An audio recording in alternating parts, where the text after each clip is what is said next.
guys, this independent study is a continuation of the one I did last year at the Desert Botanical Gardens as well. Titled differently, but this one is called Botanical Research 2. The first one wasn't called Botanical Research 1, so I don't know why I called it this, but it is what it is now. A little bit of an overview of what I'm doing this semester. I'm still working with cacti like I did last semester and their genetics. But this time I'm working with the same researcher looking at the species Echinocerius, which is like this one. They typically all have like very bright red flowers, that's how they're noticed. And they have a lot of different subspecies. And a lot of times they look very similar, and genetically they feel they look similar as well. So we're trying to look closer at their genetic diversity between the subspecies and see really how different they are, and in all honesty, if they're similar enough, they might be reclassified as one subspecies. This is a recap from last year too, because microsatellites are also a big part of this year's genetic research. Microsatellites are like repeating sequences in DNA, and they're most prevalent in like plants. So like an example would be like ATG repeating for many bases. And a lot of times, most plants have many. And the more two types of plants share of these microsatellites, the more genetically close they are. Why this? Oh, okay. The method. This is why it's important. We extract the DNA of different subspecies of Echinocerius, and we look at their microsatellites and other genetic markers to analyze their genetic diversity. And as I said before, if their genetic diversity overlaps enough, they might actually be reclassified as one subspecies. And there's 3 different kind of steps to this experiment so far. So there's DNA extraction, and this semester, instead of only being one type, there's 2 different types. There's running a gel, and then I'm also doing a new thing, which is looking at field notes from when we collect these plants and knowing how to read these and input them into a database that can be seen by everyone at the Desert Botanical Gardens. So firstly, for DNA extraction, this is like the first step in this whole project. It's really just to isolate the DNA in a little solution so that it can be sequenced and understood from different samples, and you can get samples from all different types of flesh from the cactus. It can be the flower, bud, it can be like the actual flesh of it, or it could also be like the spikes with the spines. But there's 2 different types depending on the material that you're using. For the softer material like the flowers and flesh, we use something called a Qiagen kit. It's a specific brand. And you use different types of buffers to like separate the DNA from its cell and get it isolated and clean it up into a solution. That's the one that I have in this picture right here.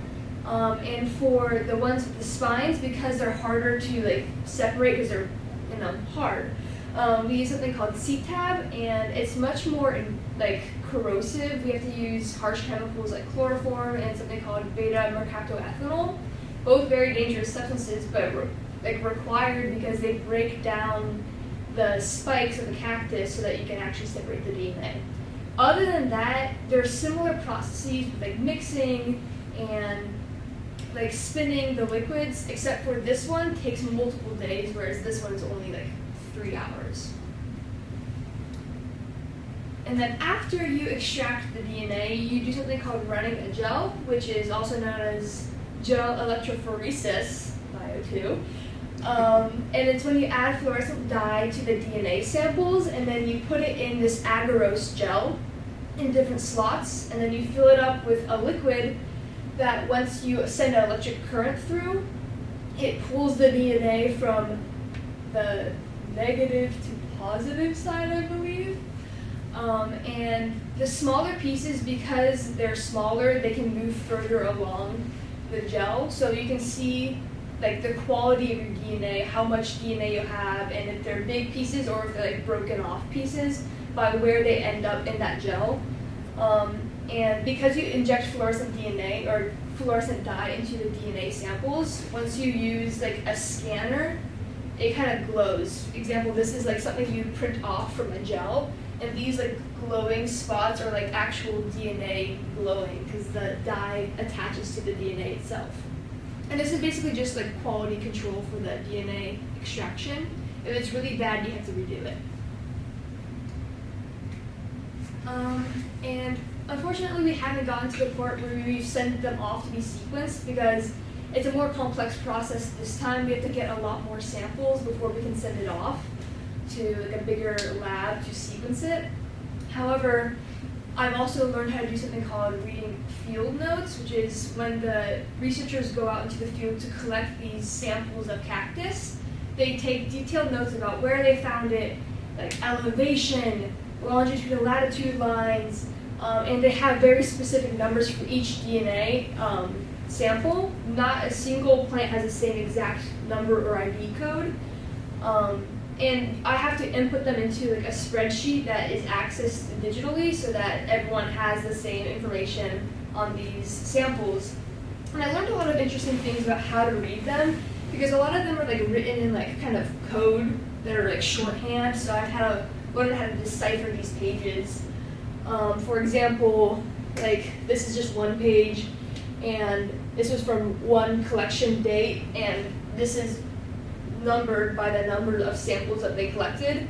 So if I were to say the DNA number, it would be the date that it was collected, the first site that they went to that day, and then the number of like plants they collected. So the first one would be the date 1-1. They went to a different site. The first one there would be the date 2-1. I don't know. It's not too complex, but it was really interesting to learn. And some other things I learned this semester, other than new techniques and reading field notes, is a lot about lab safety. We're using much more dangerous chemicals this semester than the last one. All the chemicals we used last semester were non-toxic, so I had to learn how to read like the safety data sheets more closely, make sure I'm wearing protective gear, and if I forgot to wear protective gear, what to do. It did happen on one occasion, but everything is okay, obviously.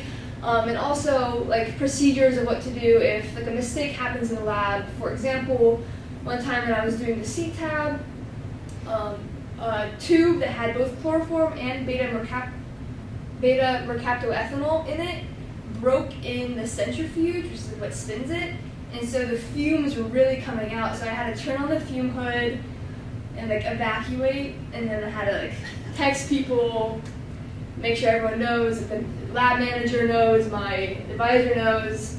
So I learned a lot about how to think on my feet and like remember the actual procedures, which is important. And then also how you have to be patient when you're doing new research, especially. There's no answer that you have right away. So when it comes to doing real-time research, you might not always get the answers on an exact timeline. For example, we never actually got the results from our data yet. Yes, so exactly what I said. We don't have our data yet, but we will be continuing to do more DNA extractions and eventually get that data, and I'm excited to see what it's like, and yeah, thank you.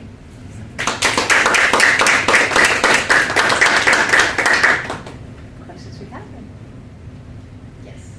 So if there is like the safer and easier procedure and the multi-day, more complicated, toxic procedure, I'm assuming there's a good reason why you can't just ask the field workers, hey, can you always get us like flower samples or flesh samples? Like, why are they also including the spine samples? I think it depends on if, I don't know, because I don't know the people that are collecting it, but I think it really depends on whether or not the season, if there are flowers available or not.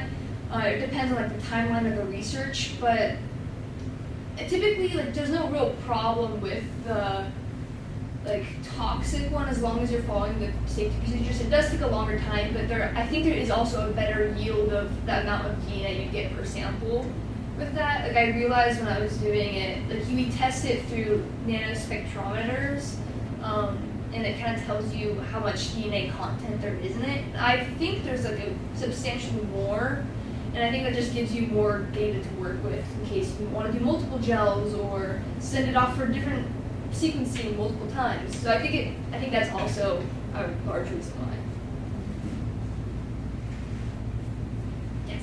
Why these plants in particular? What drew you to them? I mean, this one, so my first semester I really liked it too because it was about like endangered species that were smuggled from Mexico to the US. We're trying to figure out if we could send them back.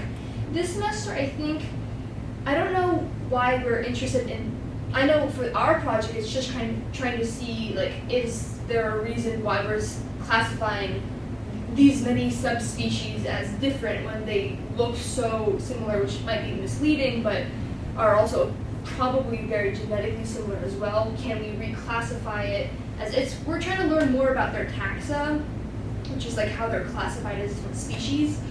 But I do know like one main type of this Echinocerius is endangered as well. So I think it's the one that's called Echinocerius arizonicus. And I think what I read from our research proposal, once we learn more about the taxa in general and the interrelationships between all of these different subspecies, it really does help us with like the conservation and learning more about the specific endangered subspecies as well. So it's like more of like a foundational, like we want to make sure we have all of our basics established before we can do more complex research for conservation. Great job, Kathryn. Thank you.